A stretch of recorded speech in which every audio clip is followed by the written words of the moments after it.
In the summer of 1983, children began disappearing from the quiet village of Ravenwood, one every night, like clockwork. By the time anyone realized it wasn't a man behind it, the sun had already stopped rising in their eyes.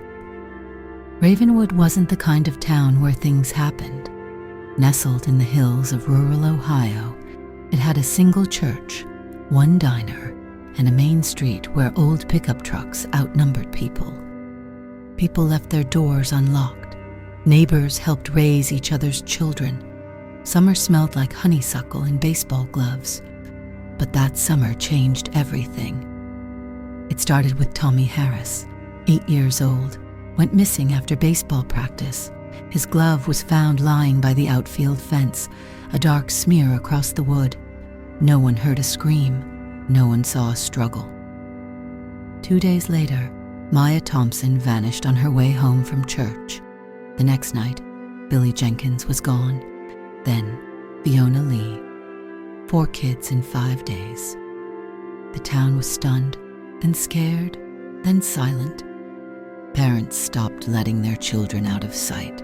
Curtains were drawn. Lights stayed on all night. No evidence, no suspects, no ransom notes. Just absence. The sheriff said it could be a drifter, someone passing through. But the old folks, especially those whose grandparents had built the chapel, knew better. They whispered one word under their breath. Returned. On the evening of June 17th, a long black Cadillac pulled into town. It stopped at the gas station. A man stepped out, tall, lean, dressed in a brown coat that looked older than the town itself. His name was Gabriel Mercer. He didn't speak much, didn't ask questions. He only looked. He looked at the empty swings in the park, the boarded-up windows on Main Street, the church bells that no longer rang. That night, he checked into the old boarding house under a false name and laid 3 things on the bed: a silver-edged blade, a shotgun with carved runes, and a faded photo of a girl with her eyes scratched out. Mercer wasn't here by accident. He had followed this trail before: disappearances, silence, darkness. Every 100 years or so, it circled back to towns like Ravenwood. Towns built on bad promises. He walked alone through the forest that night. The moonlight barely touched the earth. The trees leaned too close together, and the wind didn't move. In the center of the woods, Mercer found a circle of dead soil. No grass, no insects, no sound. And in the center of that circle was a single shoe, Tommy's.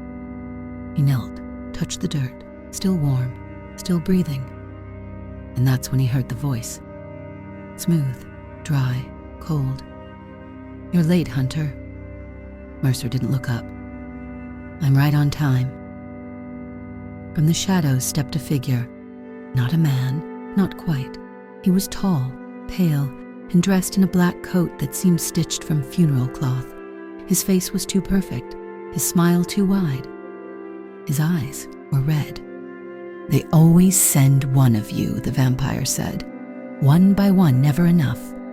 Mercer stood, shotgun ready. "You made this town sick," he said. "I'm the cure." The vampire only smiled. "We'll see." Then, faster than Mercer could blink, he was gone. The forest groaned in his wake. The next morning, Mercer visited the chapel, St. Mark's, built in 1790, abandoned after the fire in 63. Locals said it was haunted.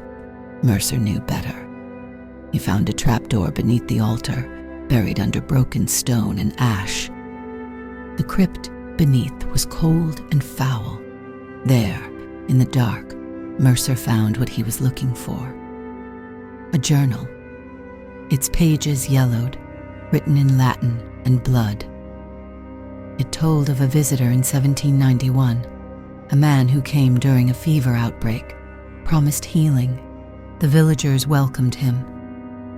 But he didn't cure them. He fed on them. He took their children. He turned the chapel into a tomb, then vanished. Until now. Mercer returned to town with heavy eyes. The vampire was not just a killer. It was part of the land, bound to it. That night, another child was taken, and this time it left something behind. A message, scratched into the wood of the sheriff's door, letters jagged and shaking. Bring him to the chapel, or they all bleed. Mercer didn't hesitate. He packed his weapons, took a flask of holy water, and returned to the chapel, alone. Inside, the pews had been overturned. Candles burned on their own. Whispers slithered through the air. He saw them first. The children. Floating above the altar, eyes closed, mouths open like they were dreaming, their skin pale, veins blue. They were alive. Barely. You see, said the voice, I don't kill them. I keep them. The vampire stepped into view, hands folded like a priest. They dream of me. They belong to me. This town belongs to me. Mercer raised the blade. No, he said, not anymore. The fight was brutal. The vampire was faster, stronger, and older than anything Mercer had faced. His claws tore through wood and stone. His voice cracked the walls. But the chapel, consecrated ground, weakened him. Mercer lured him to the altar, slashed his chest open with silver, and splashed holy water across the wound. The vampire screamed, staggered. The children dropped from the air. Mercer caught two. The others landed hard, but breathed. Still alive.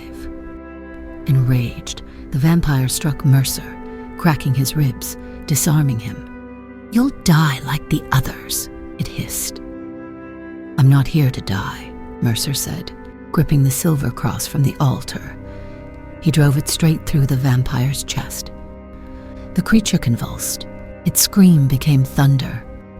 It burst, not into flame but into dust, carried upward like smoke in a breeze. The chapel shook, then silence. Real silence. For the first time in weeks, the air felt clean. Morning came. The children recovered, though they would never remember what happened. Their eyes were haunted. The town didn't thank Mercer. They didn't understand him, but they watched as he left, quiet, unshaken. Before he went, he buried the vampire's ashes beneath the chapel floor, poured holy water into the earth, and marked the grave with only one word: forgiven. As the Cadillac rolled down the hill, Mercer looked into the mirror. For just a second, he thought he saw them, eyes in the trees, watching, waiting. But they vanished with the mist, and he whispered under his breath, "Not today."